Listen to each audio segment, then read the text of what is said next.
KPM miliknya perusahaan pelayaran Belanda, semua dibangun oleh si Giselle ini. Jadi dia sudah berlangganan dengan KPM waktu itu, dan salah satu yang dibangun adalah ini. Dulu tidak ada pemisahan antara arsitek dan kontraktor, jadi dia design and build oleh kantornya AIA, SGL Giselle. Giselle ini arsitek yang lahir di Belanda, mendapat pendidikan di Belanda, lalu berpraktek di sini, membuka kantor di sini. Jadi ada 3 kelompok arsitek Belanda waktu itu. Ada yang lahir di Belanda, mendapat pendidikan di Belanda, lalu berpraktek di Indonesia. Ada yang lahir di Belanda, mendapat proyek di Indonesia, tetapi kantornya tetap di Belanda. Di HP Berlage kalau pernah dengar, kantornya tetap di Belanda, tapi dia punya banyak proyek di sini. Kelompok arsitek yang ketiga adalah yang lahirnya di sini, di Indonesia gitu ya, mendapat pendidikan di Belanda, lalu kembali berpraktek di sini. Ini adalah kelompoknya Thomas Karsten dan kawan-kawan. Mark Leinpong juga seperti itu yang membangun gedung ITB gitu ya. Jadi ada 3 kelompok arsitek dan mereka umumnya memiliki gaya yang boleh dibilang didikte oleh, namanya kalau yang suka belajar sejarah arsitektur, namanya Amsterdam School gitu ya. Amsterdam School itu ada sekelompok arsitek yang sangat berpengaruh di Belanda. Awal abad ke-20 sedang terjadi arus modernisasi. Nah, di Belanda ada namanya Amsterdam School. Kalau di Jerman ada namanya Bauhaus gitu ya. Di Inggris ada namanya Art and Craft Movement. Jadi ada waktu itu awal abad ke-20 ada banyak pergolakan.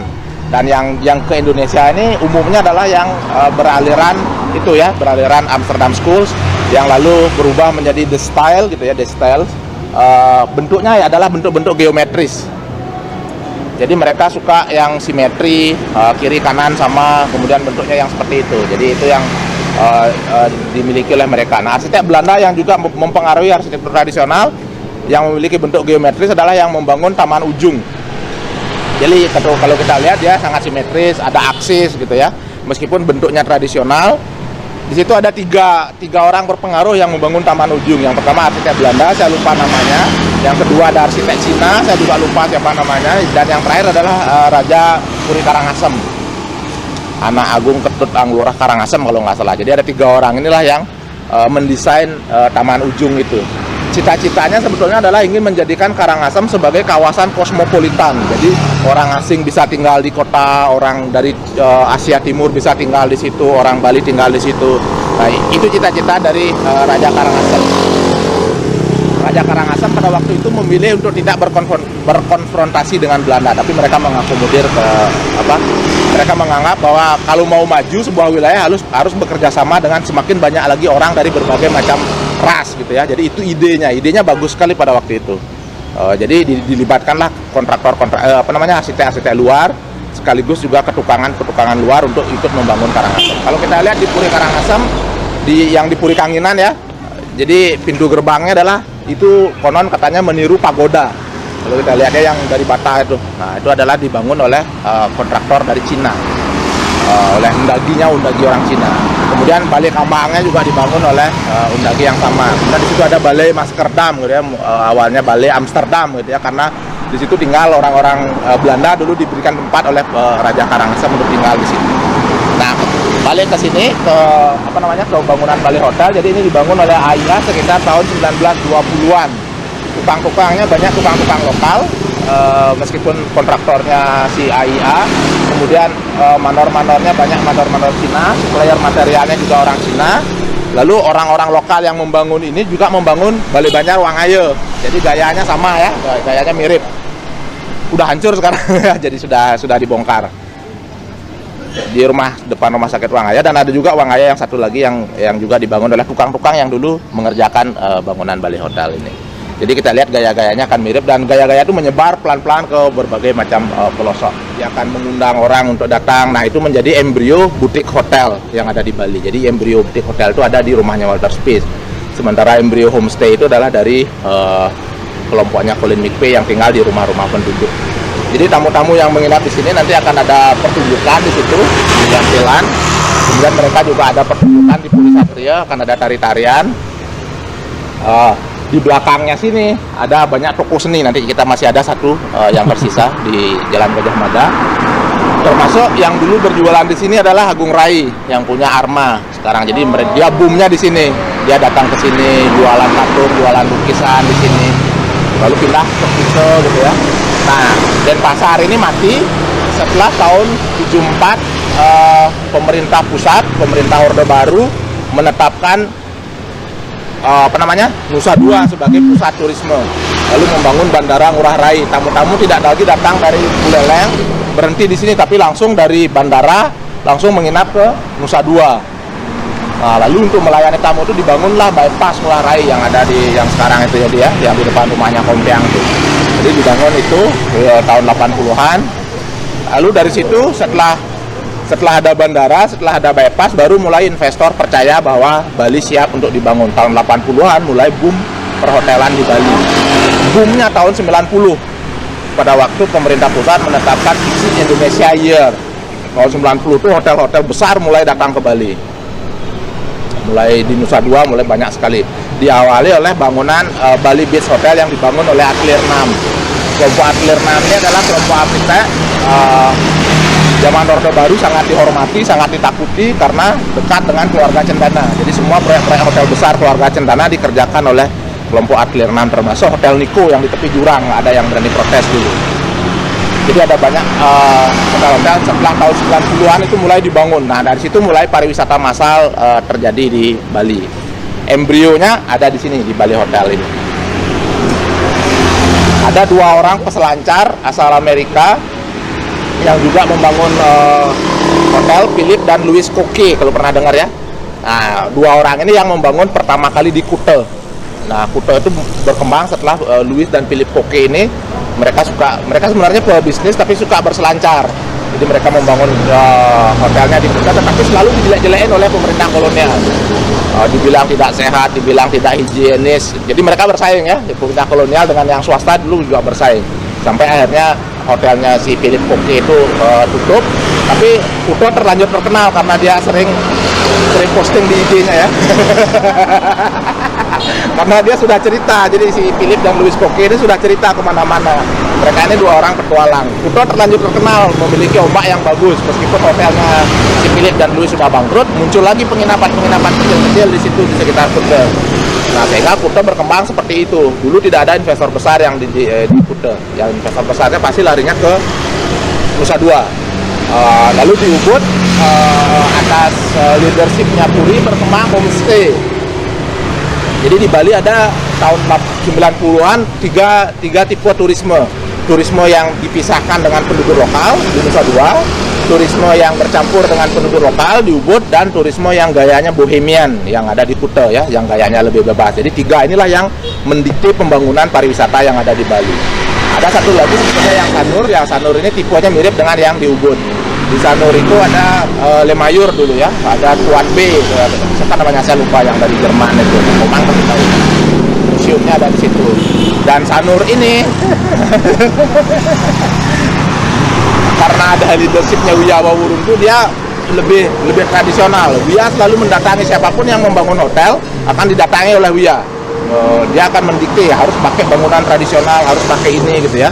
Termasuk Palmer and Turner yang tahun 1969 membangun Bali Hyatt. Waktu itu bangunannya sangat modern. Lalu datang arsiteknya si Palmer and Turner, si Kerry Hill datang ke Bali, dipanggil oleh Wia. Jadi didikte oleh Wia, tidak boleh ini, tidak boleh itu. Bangunan amenitiesnya atau bangunan publiknya harus menggunakan arsitektur tradisional. Lalu si Wia juga melarang untuk menebang pohon kelapa yang ada di situ. Dulu kebun kelapa tempatnya Hyatt itu. Dari situ muncul peraturan tidak boleh lebih tinggi dari pohon kelapa dari Bali Hyatt itu. Jadi itu diinisiasi sebetulnya oleh Wia bersama si Kerry Hill. Nah, waktu itu bangunannya Hyatt lebih tinggi, jadi si Kerry Hill ini ngirim faksimil ke Hong Kong, ke kantor pusatnya. Ngirimnya lewat sini, kantor pusatnya ada di sini. Jadi dia harus datang bolak-balik ke sini. Dia bilang dia sangat sibuk sekali karena di sini dia didikte oleh Wia, sementara dia harus mewujudkan bangunan yang digambar di Hong Kong. Jadi dia bolak-balik. Nah, dari situ muncul peraturan-peraturan yang Perda 234 itu embrionya ada di situ di pembangunan Bali Hyatt. Nah, si Wia gagal meyakinkan Kerry Hill untuk tidak membangun beton itu ya, bangunan hunian utama dari Bali Hyatt. Tapi dia berhasil menyetop agar ketinggiannya tidak lebih dari pohon kelapa. Nah, itu cerita soal hotel di Bali.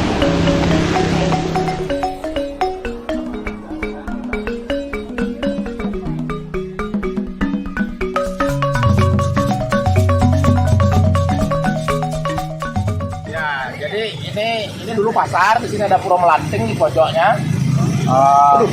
Sehingga Puri ini disebut sebagai Puri Denpasar. Puri di sebelah utara pasar, Den itu di sebelah utara. Jadi pasarnya ada di sini dulu.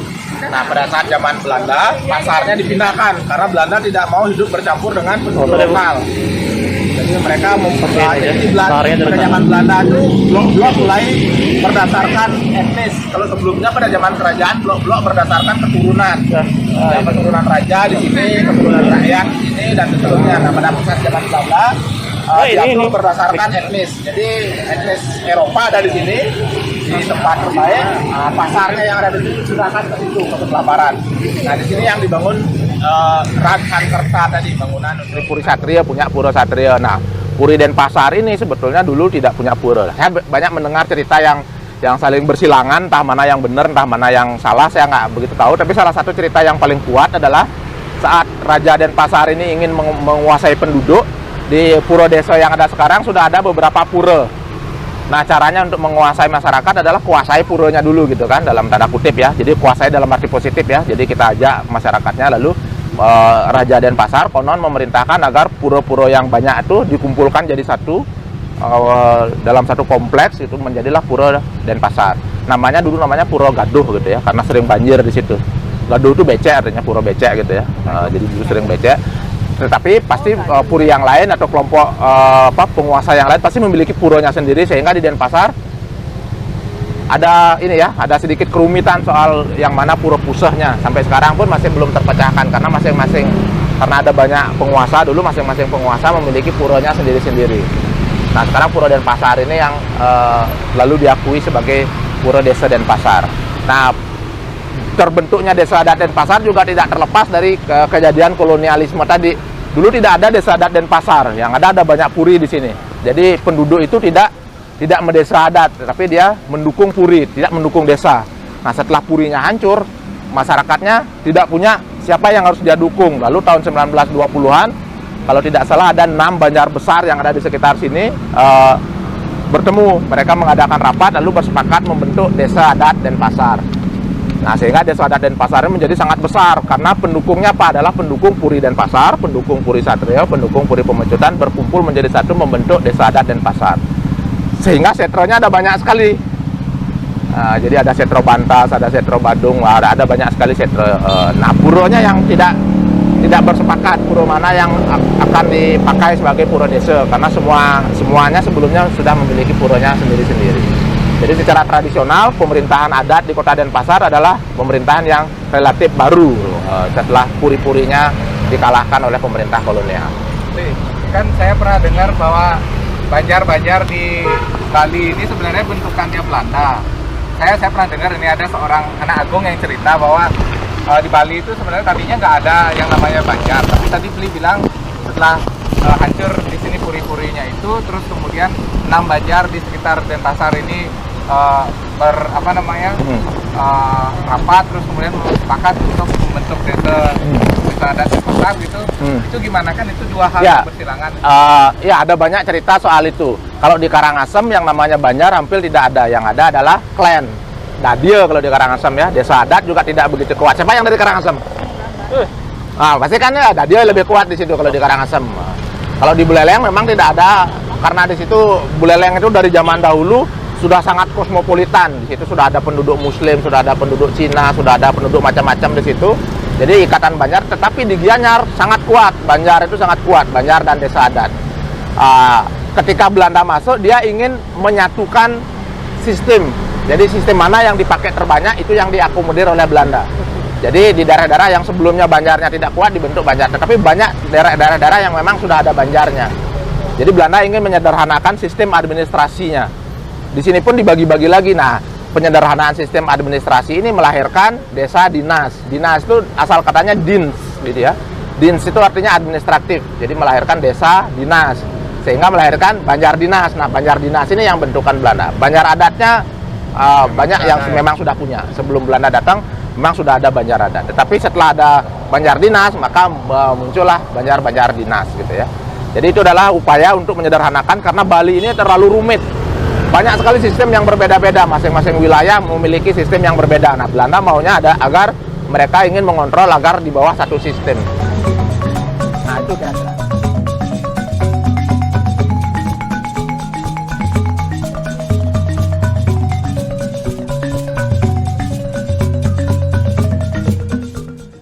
pusat kehidupan modern di Kota Denpasar ada di kawasan ini, kawasan Gajah Mada. Karena apa? Karena dia langsung berhubungan dengan pelabuhan. Jadi barang-barang baru selalu datangnya dari kawasan ini. Dan orang kalau mau mencari barang-barang baru harus datang ke kawasan ini dulu ya, ke kawasan sekitar Pasar Badung. Jadi tahun 70-an terkenal celana jeans datangnya dari sini gitu ya, dari kawasan sini. Kalau beli celana jeans harus datang ke sini baru namanya dapat barang yang paling baru gitu. Kalau sudah ke desa berarti sudah tangan kesekian. bukan bekas ya, sudah tangan kesekian. Jadi di sini dulu kawasan yang sangat hidup karena hubungan pedagang Cina dan Arab. Pedagang Cina berhubungan dengan kawasan Asia Timur, pedagang Arab berhubungan dengan kawasan Asia Barat gitu ya. Termasuk obat-obatan dulu pasti datangnya dari arah sini. Dan arsitekturnya dulu sangat beragam, macam-macam bentuk arsitekturnya. Tahun setelah Bali Hayat tadi saya cerita bahwa harus menggunakan arsitektur Bali dan seterusnya harus dijaga dan seterusnya. Lalu di ide-idenya Sanur School, kelompok Sanur itu, arsitek-arsitek yang ngumpul di Sanur itu diadopsi oleh pemerintah menjadi peraturan Perda nomor 2, 3, dan 4 tahun 74. Nah, setelah penerapan Perda ini mulai terjadi apa yang disebut sebagai arsitektur wallpaper. Arsitektur wallpaper itu adalah bangunan yang sudah ada tetapi dibungkus dengan arsitektur Bali. Nah, ini salah satunya. Jadi kolom-kolom kaki-kakinya dibungkus lagi. Padahal dulu tidak seperti itu. Dulu mereka sangat, kita lihat setengah badan ke atas, nah seperti itulah arsitekturnya dulu.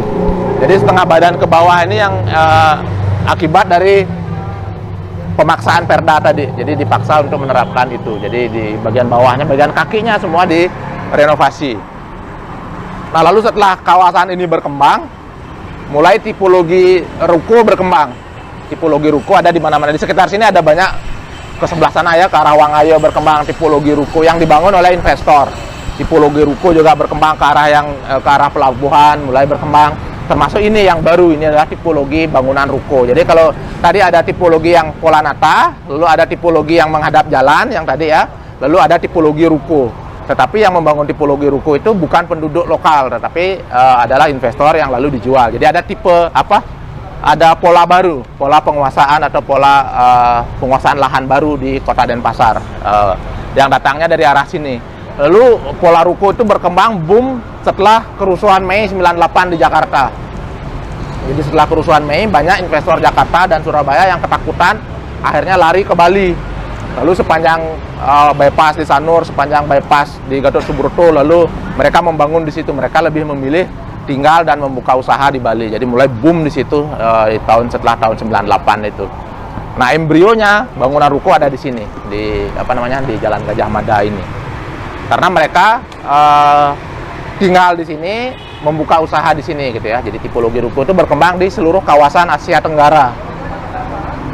Di Singapura, di Malaysia, di Johor, di situ berkembang tipologi ruko. Di kawasan Asia lain tidak banyak.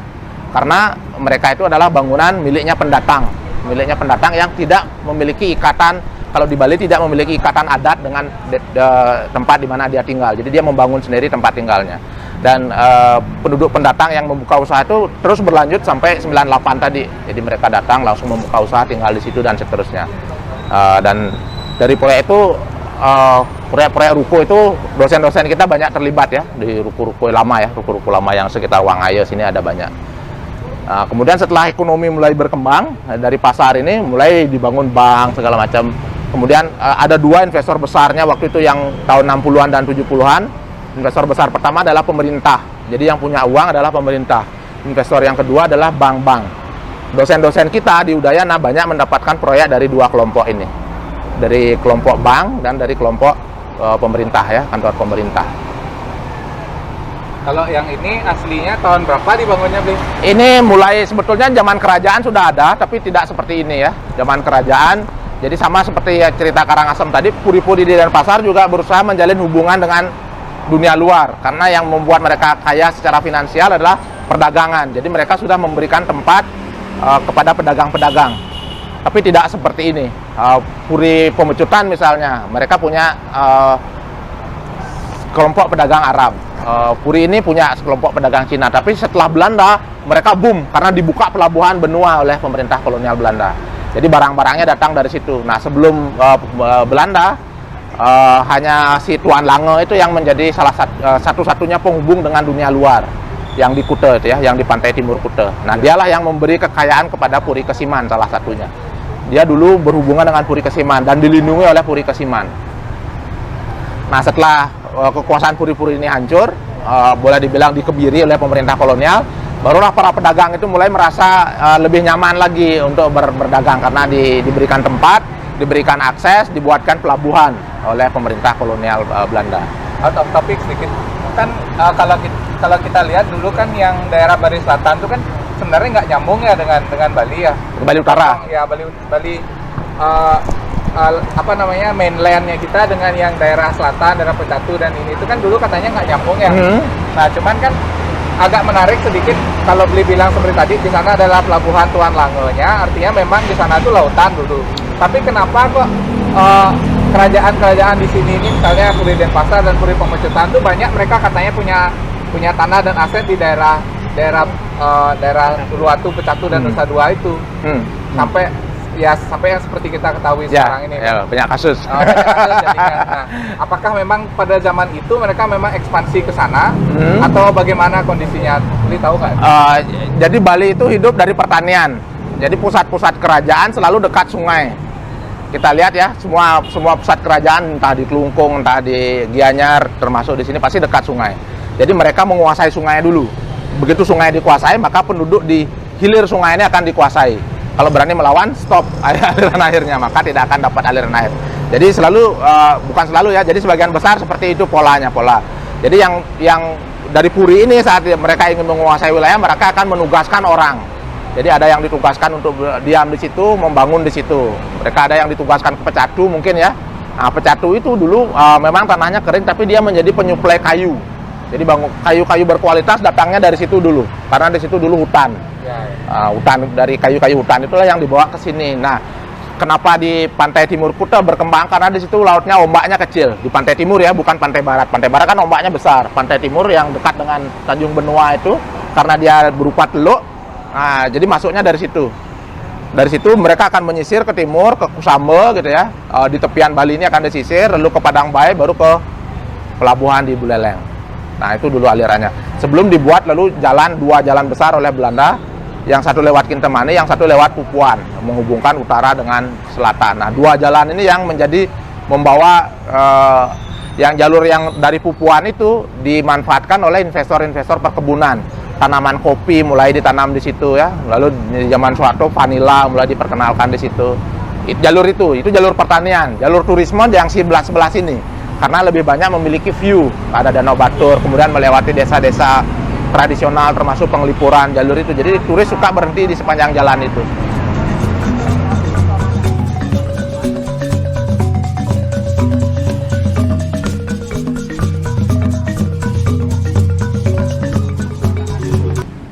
Ada dua produser apa sih yang memproduksi arsitektur itu. Yang satu ada disebut sebagai high culture, yang satu disebut sebagai low culture. Nah, yang low culture ini sering disebut sebagai arsitektur of everyday life. Jadi arsitektur yang dipakai oleh masyarakat sehari-hari. Nah, kalau yang high culture ini adalah arsitektur pura, arsitektur gereja, arsitektur puri yang memang memiliki unsur politis tadi. Gereja saya lebih hebat dari gerejamu, maka saya akan membangun yang lebih megah. Kerajaan saya lebih megah dari kerajaanmu, saya akan membangun. Nah, sementara yang keseharian masyarakat itu ada yang bahasanya vernakular, tapi di masa modern sering disebut arsitektur of everyday life. Arsitektur masyarakat keseharian yang tidak peduli dengan perulangan, irama, tekstur, yang ada urusan soal itu ya. Jadi ya udah, yang penting mereka bisa berfungsi, bisa melayani kehidupan masyarakat, itulah dia arsitektur yang baik. Nah, Romo Mangun sebetulnya ingin menghidupkan yang itu, arsitektur yang everyday life dengan membangun Kali Code itu kan. Cuman akhirnya belakangan dia frustasi karena semuanya ternyata bersifat politis. Masyarakat kemudian di situ nggak boleh di pinggiran kali karena tata guna lahannya tidak cocok gitu ya. Jadi di salah satu buku, entah buku yang mana itu saya lupa, dia menyebutkan, dia mengatakan bahwa arsitektur akan gagal memenuhi ekspektasi kita semua gitu ya. Arsitektur terlalu dikuasai oleh politik dan kapital. Jadi kapital ini adalah investor, politik ini adalah pemerintah gitu ya. Jadi masyarakat sehari-hari kalau dia tidak mampu mendekati politik atau tidak mampu mendekati investor, maka dia akan terabaikan. Nah itu yang terjadi, termasuk di hari ini ya, termasuk di pendidikan kita nggak pernah diajarkan arsitektur of everyday life tadi. Kita selalu diajarkan membuat apa? Bangunan yang megah, yang indah, yang kiri kanannya harus keren, terlihat dari jauh bagus gitu ya. Jadi itu yang berkembang seperti itu. Jadi setelah ada peraturan bahwa kota itu minimal 30% harus memiliki ruang terbuka hijau yang aktif, Denpasar lalu melakukan inventarisasi mana ruang-ruang yang bisa dimanfaatkan sehingga ruang terbuka hijaunya terpenuhi. Muncul ide, kalau tidak salah dulu ada sekelompok teman-teman yang ada di pemerintah jalan-jalan ke Korea gitu ya, termasuk tim ahlinya datang ke Korea lalu melihat penataan sungai-sungai di Korea. Waktu itu di Korea baru jadi sungainya. Jadi penataan sungai di sekitar kota dan di dekat perkantoran. Jadi di tengahnya ada tempat orang duduk-duduk segala macam. Jadi di jam makan siang sungai itu sangat ramai dengan penduduk yang istirahat. Nah, itu menjadi ide membangun sungai ini sehingga sungai ini pun disebut sebagai Tukat Korea. Lalu waktu saya kuliah S3 nih ada cerita yang sedikit menarik. Ada teman yang dari Korea. Saya bilang sungai di Korea kayaknya bagus, mau ditiru di Bali. Dia bilang, sungai yang kamu maksud sudah dibongkar lagi. Saya tanya kenapa? Karena secara ekologis ternyata tidak bagus. Capung-capung menghilang dari ruang kota karena tidak punya pohon-pohon tempat hinggap, burung-burung jadi hilang, katak-katak jadi punah. Jadi sekarang di beberapa tempat dilubang-lubangi lagi, bukan dibongkar tapi dilubangi lalu ditanami pohon dan dibiarkan liar. Tidak dipotong, tidak di-cure oleh pemerintah kota. Supaya apa? Supaya mendukung ekosistem kotanya kembali lagi. Katanya sekarang ekosistemnya sudah mulai hidup lagi gitu ya. Jadi serangga itu sudah mulai datang lagi ke sungai itu. Sungai yang tadinya bagus untuk manusia, tetapi binatang pergi dari situ. Sekarang sudah diundang lagi binatangnya untuk datang lagi ke situ dengan cara dibiarkan liar. Sebagian dibiarkan liar. Jadi ditanami lagi tanaman-tanaman yang sengaja tidak dipelihara dalam tanda kutip ya, tidak dipelihara oleh manusia tapi dibiarkan alam yang bekerja untuk mengendalikan itu. Jadi yang ditiru oleh ini sekarang sudah berubah di situ yang di Korea, sudah ada unsur ekologisnya, konsep ekologisnya sudah masuk, tidak lagi hanya sekedar manusia. Jadi ada 3 konsep dalam penataan sungai yang berjalan di Korea. Yang pertama adalah benar-benar dibiarkan alami, tidak diapa-apain. Yang kedua dijadikan sebagai tempat publik. Yang ketiga namanya co-dwelling, jadi alam dan manusia dijadiin satu. Jadi di tempat itu dua-duanya dibiarkan hidup, artinya manusia dipandang sebagai bagian yang juga tidak terpisahkan dengan alam. Jadi tidak saling menguasai. Jadi ada 3 konsep ini yang menurut teman saya yang sekarang sedang dipacu di situ di Korea. Nah ini sekarang kalau tidak salah pasar Payuk dulu ya, dulu di bawah. Tadi dulu bilang Payuk itu Kumba, jadi menjadi pasar Kumbasari. Nah ini dia yang sekarang menjadi pasar Kumbasari. Dulu ini juga hidup karena ada Bali Hotel. Ini pasar seni dulu. Sekarang pun masih ya. Nah cuman sekarang keseniannya sudah mulai tidak begitu laku. Dulu pada waktu Hotel Bali Hotel masih hidup, ini menjadi pasar seni. Pasar tradisionalnya ada di sini, pasar barang seninya ada di pasar Kumbasari ini. Dan sekarang sebetulnya mau direnovasi oleh Pak Tut Siandano kalau nggak salah ya. Nanti kita bisa masuk, kita akan lihat beberapa art shop di situ masih hidup.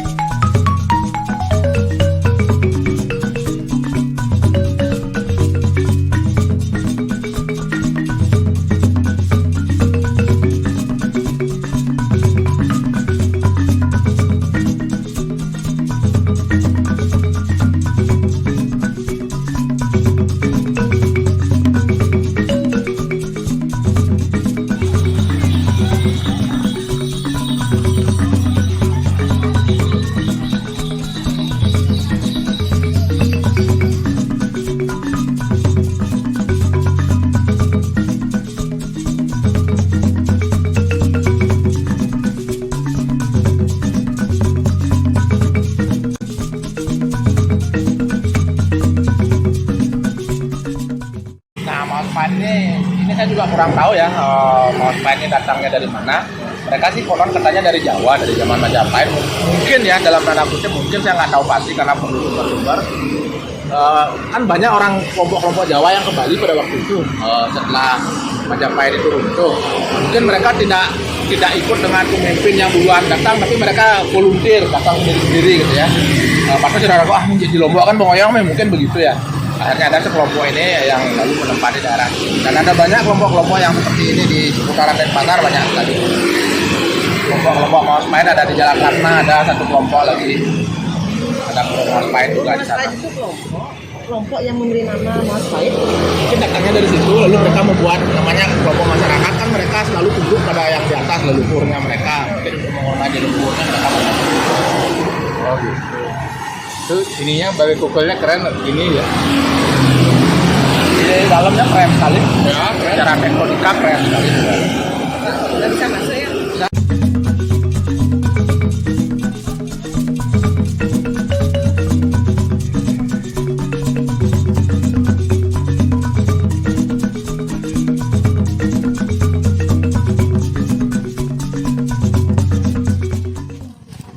Ini dah patah yang dibawa ke Belanda. Yang satunya dijadiin sang karena waktu purinya runtuh oleh apa namanya, oleh tentara Belanda, kande ngono sang. Satunya diambil sama Niwenkam. Ini kayu apa ya? Kayu jati mungkin ini. Sebelah kiri. Kalau nggak kayu jati berarti jati kayu nih.